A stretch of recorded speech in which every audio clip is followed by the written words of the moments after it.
Good day, dear listeners. Steve Preda here with the Management Blueprint podcast. And my guest today is Chad Jenkins, the president and CEO of SeedSpark, a consulting firm that helps businesses grow exponentially by applying unconventional thinking. He is also the author of Just Add a Zero. Chad, welcome to the show. Steve, thank you very much for having me. I'm very excited. So Chad, you are a serial entrepreneur, and now you're partnering with businesses to help them become successful as well. So tell me about your transition. How did you go from building your own businesses to helping others, and what led to this transition, and how is this been going? Yeah, so I appreciate that. Great question. Natural curiosity has driven me since a very, very early age. And you mentioned that the serial entrepreneur, it is true because that's the conventional interpretation. I would argue I'm a serial value creator. And over the last few years, I'd say the last 4 years, I began to take one step back and look at the commonality in all the businesses that I'd started because I was never really emotional about the industry I was in. I was always very emotional about the value I was creating. And a couple of my strategies that I leveraged to create that value have led me to a place where I was able to really see my unique ability being applied that made it very logical for the very next step is continue doing that, but at a much higher velocity. As most of the listeners probably know, when you come up with an idea that creates a lot of value and you do the proper research and understand the depth of market, it still takes a little bit of time. Even if you've done 50 startups, it still takes a little bit of time to set up the logo, the organization, the accounting, the website, the messaging, the branding. And I said, well, heck, if my unique ability is to identify ways to create big value in existing industries and to grow exponentially, I can leapfrog by just collaborating with somebody who's already in the business or already in the industry. So that was really the evolution, is the awareness to understand exactly what and I classify it as unique value capability and contribution is, which is the unconventional thinking that creates a much bigger outcome. And then the awareness to say, okay, instead of just doing it myself, how about I leverage the art of collaboration and do it with others? So that's the evolution. Okay, so there's a lot to unpack there.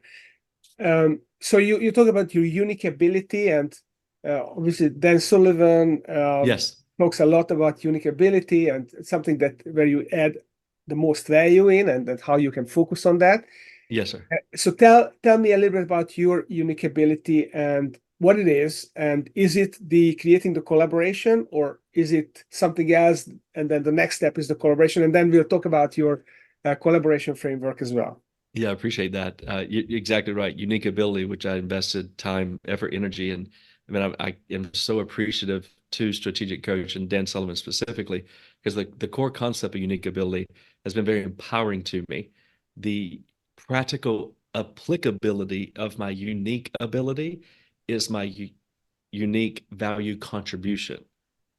And you're asking specifically of that. So it's also that my unique ability is to be able to look at someone's existing resources in their industry, their relationships, how they create value, and see ways to combine it, take the same exact resources, but combine them differently to create additional value.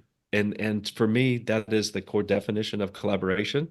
It's when unique value is created when two or more people, places, and things are combined. So my unique ability is to be able to do that, not specifically with or from a standpoint or perspective to go break into a new market, launch a big marketing campaign, expand manufacturing, buy a new building, buy another business. I'm like, okay, maybe, but first and foremost, let's look at everything that you have at your fingertips, understand how we might be able to recombine it to create more value and serve. This is another one of Dan's language and concepts, your hero target. So ultimately, hero target stands for the ones that don't know. Who do you want your business to be a hero to? So when I'm working with my businesses, industries, or other business owners around the world, I'm always looking at it from a perspective of what do they have immediately at their fingertips? How could we recombine it, repackage it, remessage it, add enterprise value to their organization, all from a standpoint of creating more value for their hero target. But Okay. that is my unique ability. Yeah, love it, love it. So, so Chad, can you give an example when you identified people, places, and things and recombined them and created more value? So give Yeah, me an sure. example of the recombination. Sure. I'll use one of my older businesses. This is started in the beginning of maybe late 90s, 99 or 2000, 2001, somewhere along in there, because it was the great dot-com bubble, but nobody told me, and I was uneducated, so I didn't know that that wasn't the best time to start a business. Actually, what I found out is it's always the best time to start a business. I had recognized there was a commonality at that time. Many organizations were moving into wireless communications. I as well had began to expand wireless communications for another business I owned. But I'm drawn to friction in any industry because, again, driven by natural curiosity, my attraction is friction. In that particular industry, what I had at my fingertips was the wireless carriers would change packages every month, literally every 30 days. They also metered, like today we have unlimited. At that time you did not. If you sent too many text messages, you were going to pay a big bill. Even at that time, if you talked too much, you would pay a big bill. Another fact is all of my folks had to know those rate plans. We did have to understand how to read a wireless bill, and the commonality of friction in that industry was everyone's bill was messed up. So I just looked at the facts, recombined it, and said, okay, if we have to know the rate plans, and we have to understand how to read a bill, and we have to know them so that we sell new phones, how about we just add value to those that buy phones from us and offer a service to make their bill as low and as cost effective as possible, matching the new rate plans that come out every 30 days, right? So I've got expanding opportunity driven by a third party. I don't have to invest in that. They come up with new rate plans all the time. And I'm not having to increase or put effort into the variability. My clients are growing. They're using more minutes, less text messages, more data, less minutes. So there's always this matchmaker that you're able to do. And by doing so, you're adding exponential value to an existing relationship. And who would you like to buy your phone from? The guy who's on the end of the street paying a lot for retail, or the guy who's going to make sure your bill is right? So just by taking that particular approach to an industry I'd never been in before, I was able to take over a large swath of the Southeast and be one of the largest at that time, Nextel distributors. Even though it wasn't about distributing Nextels at all, it was around creating value for those who used Nextels. And as a byproduct of that, who do you want to buy your phone from?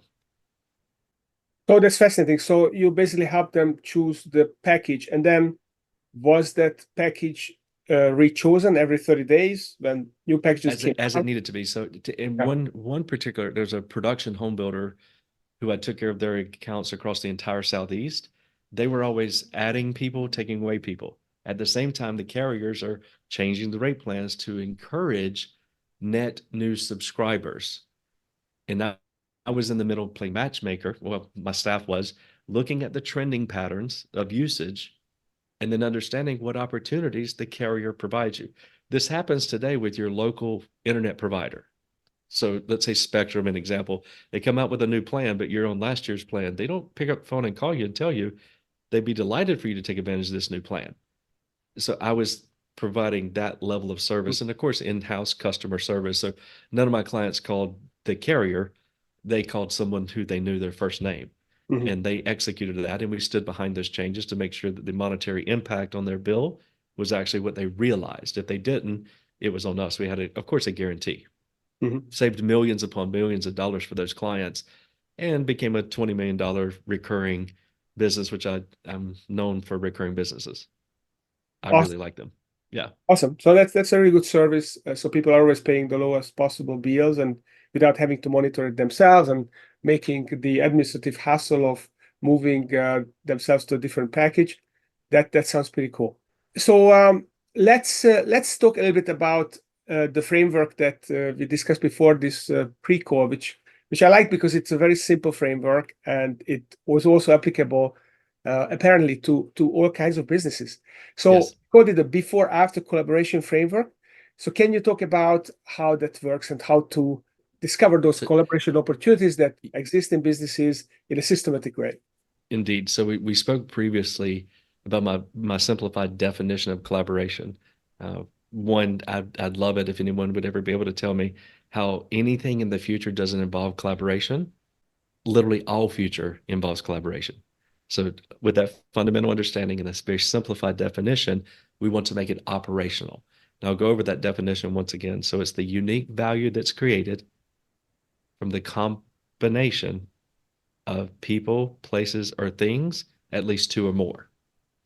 So if you apply that to your business, no matter really what type of business you're in, at least I've explored hundreds of different models and have been able to direct this so far. When it is what you do to deliver value to your hero target, something comes before and something comes after. So very similar to me recognizing the patterns in that wireless industry, you're able to do it for your industry. Whatever it is that you do, when you deliver value to your hero target, consider what they were doing just before they picked up the phone and called you. You currently have clients. Do a little bit of introspection and say, where did they come from? What was the commonality? Were they working with financial advisors before? Was it trust attorneys? Were they working with architects? Because I've done this for, as I mentioned, hundreds of different businesses. And just the same, whenever you do the best job that you can do and you really deliver a lot of value to your hero target, they inevitably very consistently take the next step and they engage with another business, a different product, different service. Whenever you have that awareness of what comes before you and what comes after you, that begins to really uncover a limitless opportunity to replicate and even sometimes triple your sales force and your reach. So hypothetically, you may consider engaging with this person, place, or thing. And we'll just take wealth advisors as an example as one that comes before you. There's some prereqs to making this sustainable and making it real. The very first thing that you would have to do, and I've coined this strategy of name the baby. Mm-hmm. Steve, if you had a baby and I had a baby and we didn't name it, which is something we would not do, but if we didn't name it, I'm not sure whose would be whose. Yours may have a little bit more hair. So we don't do it personally, but in our business, we do it all the time. We create intellectual property, especially small to medium-sized businesses, on a daily basis, but they don't name it. Well, I would tell you it's very paramount to go beyond just a really good conversation and what I would classify as a gentleman's agreement with your prospective collaboration partner that comes before your hero target's journey. Whenever you engage with that, hypothetically, we said wealth manager, you would want to give your value creation a name. The reason that you would want to consider doing that is you begin to leave the competition behind. Okay.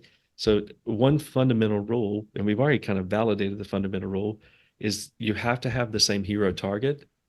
That group that comes before you, those wealth managers, they have to want to serve and provide value to the same hero target. Well, that they are if they're coming before you. You've already checked that box. But validating that they do, and then naming the combination of your product and service combined with their product and service creates the new unique value that I talked about at the very beginning of the definition of collaboration. So now you have unique value that's been created and you named it. Mm-hmm. And you've empowered not only yourself to talk to your sales team about this new value, you've empowered him and his sales team. You've empowered his digital presence, his website, his LinkedIn, his marketing, his messaging. You've done the same. But then as well, you have empowered your hero target. Because if you've done this correctly, and the countless examples you can look backwards, even in your daily life today, where you engage and purchase one thing from one party, but if you look backwards, you used to purchase that 2 or 3 times from 2 or 3 different parties. So you're also empowering the hero target. You're making it, there's another fundamental rule of business, easy for people to do business with you. But you've done that by combining 2 products and services. Now, if this goes on for years and years, and hypothetically you've got it on your website, he as well, people are starting to call in and ask for that product or service that combines both what you do and what he does.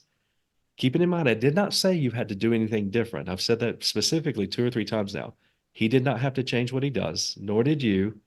You created something that carries a new name, a new brand, which is also intellectual property in the marketplace. Your competitors cannot offer it. And over time, you may end up changing an industry. The So reference that I talked about, where you buy one thing from one party, But then you look back in your history and you used to buy it from two or three parties. Now you're just being the one who's bringing that level of innovation to your industry and Mhm. potentially even to other industries, all from a standpoint of creating value for the hero target. So essentially, you integrate with your supply chain, so to say, and you make it an organic way for your supply chain to sell your product because it becomes an extension of their product.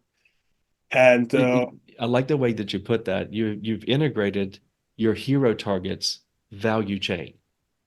Might be even a little more expanded way to say it, because it's his supply chain, correct? On our side, I'm grabbing what comes before and after, and I'm combining them to deliver it to the hero target. yeah, I mean, of course, it's their supply chain. It's also our supply chain, I guess, because it generates business for us that we Sure. have partners who will Yes. refer business to us or sell that product that we co-branded, Well, whatever it's yes. called. Yeah, the co-branding is very important to name it, because if not, this is a referral relationship. It's not a true collaboration. Remember, Yeah. collaboration, we have to create new, unique value Hmm. by the combination of people, places, and things. So in this example, we took two operating companies with uniformity in the same hero target. We combined them and created new value and named it as well. Hmm. Great point. So, what is the benefit of your referral partner that you collaborate with and create this co-branded product? Why would they give you an exclusivity, basically? Because when they co-brand, then essentially they are making a commitment to refer all their business to you rather than some to you, some to others. So, how do you create that? How do you motivate them to do that? What's in it for them? Do they get a higher piece of the pie, bigger piece of the pie because it's a branded product, more premium priced? What's behind? What's the logic behind there? There's not really a referral. I want to make that clear distinction, though. When they're engaged, remember we gave it a name. So this product or service that exists on their website, they can't do it by themselves. I can't do it by myself. I Mhm. have to engage them. We have to deliver the value together, or the product or service that the hero target wants to buy isn't real. So it ultimately, we're not referring back and forth, because that would truly just be a referral agreement. Here, you've actually created something that is net new. It's intellectual property. It's a new product or service that your hero target is buying. I appreciate you making that distinction as well. Now, why would they do that? My goodness, because they're doing what they do. Guess who's doing what they do very similar to the way they do it? Everyone else in their industry. That's who's doing it. Same messaging, same language, same positioning, same potentially even value proposition in some instances. Well, here they've recognized the value proposition that can be delivered to their hero target in combination with the logical pattern of the hero target's behavior when they do a great job. So first and foremost, they have to do a great job. If not, whenever we're delivering this product or service, it's not going to work very well because they're not good at what they're doing. The reason that they would do is because you began to leave competition behind. This product or service has been named, no one else can deliver it. Now, they could subscribe to the methodology. They themselves could go and find another collaboration partner, and kudos to them if they have that level of thinking, and they themselves could begin to evolve an industry over time. That is not what I see in the marketplace. It's more of arrows in, me. Look at all the great things I do with my product or service, when the hero target typically doesn't care about that. They only care about the outcome. So you're elevating yourselves from a level of thinking to really focus on the hero target, and from a standpoint of how do you make it easy for people to do business with you? Well, you create more value. You become an attractor, not a pull. You actually, they get pushed toward you because of the value they're going to get from engaging with you. You're just bringing some partners along to do and deliver that value, which Yeah. everybody wins, right? If originally we talked about what comes before and what comes after, and I want to make this distinction as well. I have many of them that come before, and I have many that come before and after. Those are all unique products and services that combine the secret sauce of what each one of these organizations do to combine together to create new value. But no, you're not beholden to just one. In essence, when in your references, why would they want to engage with you only? And I'm saying, not only. Hopefully, they'll subscribe to the methodology. They're also focused on the hero target, and in other elements and categories in their business, they began to look beyond just their product or service to deliver value to their hero target, and they began to create collaborations with others. Love it. So Chad, give me an example where you did this so that we have some actual products and people can visualize what that looks like. How did you name it? And how did that, maybe Sure. if you can give an example where you had an incoming collaboration and outgoing collaboration as well, that Yeah. would be the best. Absolutely. So I'll take it in an example of my construction company. General construction company, we do interior office upfits, very similar. Well, actually, this office that I'm sitting in, all over maybe a couple hundred a year. What we realized is many of those interior office upfit hero targets, they didn't do a lot of planning beforehand. It could be more like back of the napkin sketches. It was a horrible idea where we want to plan and give pricing on an actual set of plans. And we much prefer to do that. I'm very fortunate. I have quite a few experienced guys that can give just a ballpark number, but that ballpark number always moves around. So we wanted to solve that friction. And by doing that, we began to engage with other architectural design firms, interior office design firms specifically, and we combined a product or service and gave it a name, and it's used in that industry. So that was the first one. This has been quite a few years ago. That worked. It was wildly successful. My guys were able to get better numbers. Of course, the interior design firm they were able to get not free clients because they're in collaboration with us, but whenever that product or service was requested by the hero target, we both came to the party. Well, everybody benefited. They had really good communication with a GC who they've been working with for a long time. We, of course, got way better drawings from the get-go. Therefore, we were able to give a much better number and set proper expectations with that hero target. So that's one. You asked for one that goes beyond. So now, hypothetically, a hero target was introduced, maybe to us, maybe to the architectural firm. It doesn't matter because for the product or service that we created, we both get to show up. But we look beyond that. And that's afterwards, there's maintenance interior that needs to be done to your office. Not heavy, but it's janitorial and things that may or may not be included with the building. So we began to create other products or services that combine not only the architectural, but then an HVAC maintenance program afterwards, or an interior janitorial program specifically for that type of office that they needed, and combine them as well. There was one that we did, I just remembered it. This one had interior office furniture. So they're getting a new office. They need to understand what the pricing is going to be. Then they need it upfitted. Then they need it included with furniture. You can just buy that as one whole package now. Mhm. So there's a Okay. couple that we've used and they've been Yeah. wildly successful because So everybody was basically, doing the same thing. We're just adding value by combining it. It's yeah. kind of simple. So the way I understand it, so you had the general contracting firm Yes. which also did interior design. You've collaborated with the architects. The architects sold this product that was a co-branded product of turning their blueprint into a great office. And then you back-ended that with an HVAC and janitorial ongoing maintenance service. So you were in the middle and you collaborated the front end with the architects and the Yes, sir. back end with the service providers. Yeah. That's fascinating. That's Yeah, awesome. because if you look at it just as a physical, the hero target's just walking down the street, right? And he's going to get to your driveway. This is where you deliver your product and service. Keep in mind, there are driveways to the left and to the right of me. Why don't we just package it together and instead of putting a sign out the end of the road that says lemonade 25¢, let's figure out exactly what they need beyond lemonade and make it a complete experience. Let Mhm. them buy the whole thing. Yeah, I love it. And then you allow the person that you collaborate with on the front end to deliver more value because it's no longer just a blueprint, but they help them get the office, the best quality, the best arrangement, and so on with the service. It's a one-stop shop, and everyone can potentially benefit here. Yeah, So one that's example that was the anti of this, Steve, early in my career. I'm recognized and drawn to this friction. Before I really began to understand the art of collaboration, I would just build new companies or I would just expand services. And some of those services we're not the best at doing. We just weren't. One of my one of my organizations I recently rebranded because they're pretty decent sized P&Ls. A digital marketing firm, a cybersecurity firm, a managed services company or firm, and a software organization. So I recognize frictions with small to medium sized businesses in each one of those categories. So I created an organization or built one over time that included all of those. The world doesn't understand those so well. They understand them individually. It's also harder to get someone with enough business acumen to see how you could combine all those to create a lot of value to the end user. I ended up rebranding all of them individually and put a layer on top that is in collaboration with each one of those individually.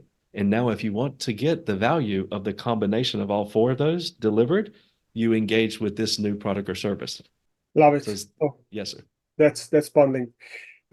So Chad, before our time is up, Yes, I really want us to touch upon your book. I really sure. like the title, Adding a Zero. So what does that mean? Why did you write the book, first of all, and why did you give that title? What does adding a zero mean? Sure, sure. The reason I wrote the book is to empower other entrepreneurs with the level of thinking. You likely already have everything you need to double your organization, to grow exponentially. And we talked about that a little bit, just looking at those existing resources, figuring out how to create more value. I was forced to do that at a very, very early age. So around 8 to 9 years old, I figured out what my father made, rough order of magnitude, annually. And I'd like to do math pretty quick. So I did the reverse math down to the minute and the hour and the day. I was like, oh, that's not too big of a number. I added a zero to it. When you take that math back out to the annual amount, it's a very large number. And it struck me all at the same time. I understand why people move. It's love and fear. Some people say greed and fear. Both of those struck me at the same time. I really want for more, and I feel like I don't have anything. So fear and greed are love. By adding that zero, what it forced me to do is exactly what I do now because I've been trained to do. So I was on a farm and I didn't feel like I had anything at my fingertips, and that was not true at all. I had the ability to train horses. I had the ability to create revenue on a weekly basis by helping to create value for people who wanted to sell horses. And I did that as one of my first businesses.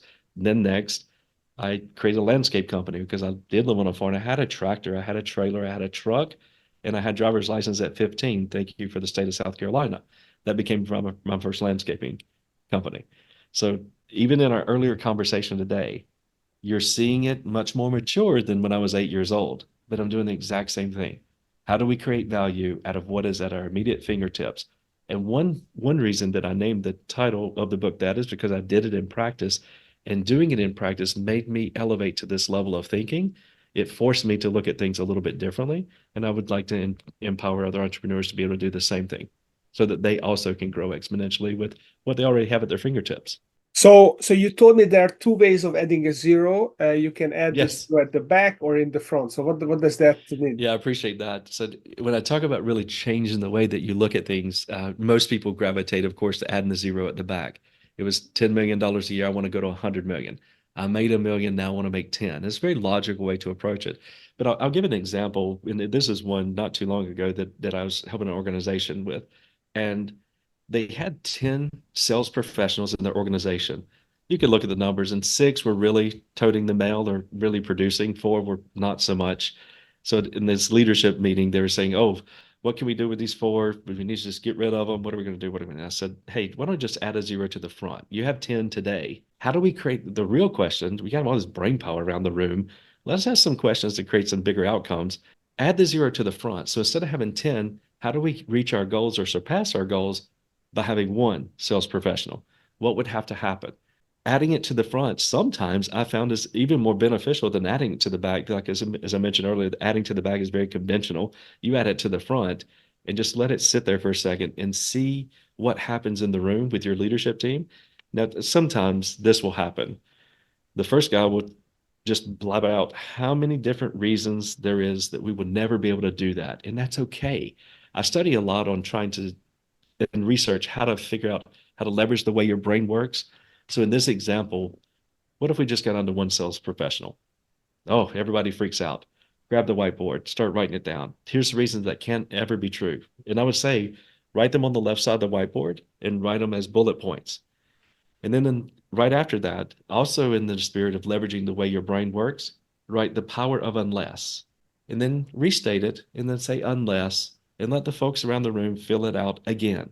Mhm. What happens on the right side is a roadmap to creating the outcome that you seek, which was foundationally, again, adding the zero to the front. How can we go down to one sales professional, reach this 135% growth over last year, and do it with just one? man, what came out of that particular meeting, this is an actual meeting as well. What came out of that meeting completely changed that organization and the way they approach delivering value to their hero target. Mhm. Yeah, so I love this idea that come up with the objection of why it cannot be possible, which is Yes. basically defining all the obstacles that makes it impossible, right? And Yes, then sir. you have the platform upon which you can build the solution to resolve an obstacle because you identify the obstacle, now you can remove it. That's brilliant. And leveraging everybody in the room. And by doing it in the way that I suggested, left side, unless, right side, guess who has ownership in the outcome? Yeah. So finding ways to ask the right question, in my experience, will always yield the right answer. So I focus there, even though a lot of times in our brain we come up with the solutions. In our position as being entrepreneurs, we're the first ones who had to come up with the solution. That's why we became an entrepreneur. But the quicker that we mature to the place where it's not about us, it's about them, ask the right question, you will get the right answer. And empowering them with things like just add a zero, the power of unless, collaboration as an opportunity or operational strategy, all of those things begin to help you remove the competition, grow exponentially, and reach the pinnacle of whatever you ever sought out to do, maybe Mhm. even more. Yeah, love the power of unless. Awesome. So thank you, Chad. Great ideas. We talked about collaboration before, after. We talked about power of unless, and there are other stuff that we didn't have time to talk about, but that's okay. If people would like to learn more about what you do, how you add a zero, how do you help businesses and want to connect with you personally or with your team, where should Yes. they go? SeedSpark.com is the organization, Seed the Opportunity, Spark Growth. So that's where we partner with entrepreneurs around the world to reach the exponential growth. And ChadTJenkins.com is, of course, me personally. And then for the book, just addazero.com as well. Awesome. So Chad Jenkins, President and CEO of SeedSpark and the author of Add a Zero. Thanks for coming on the show. And those of you listening, think about how you can add a zero either in the front or in the back. And how do you leverage the power of unless and collaboration? So lots to chew on here. Thank you, Chad, Awesome. for coming, and thanks for listening. Thanks, Steve. I really enjoyed it.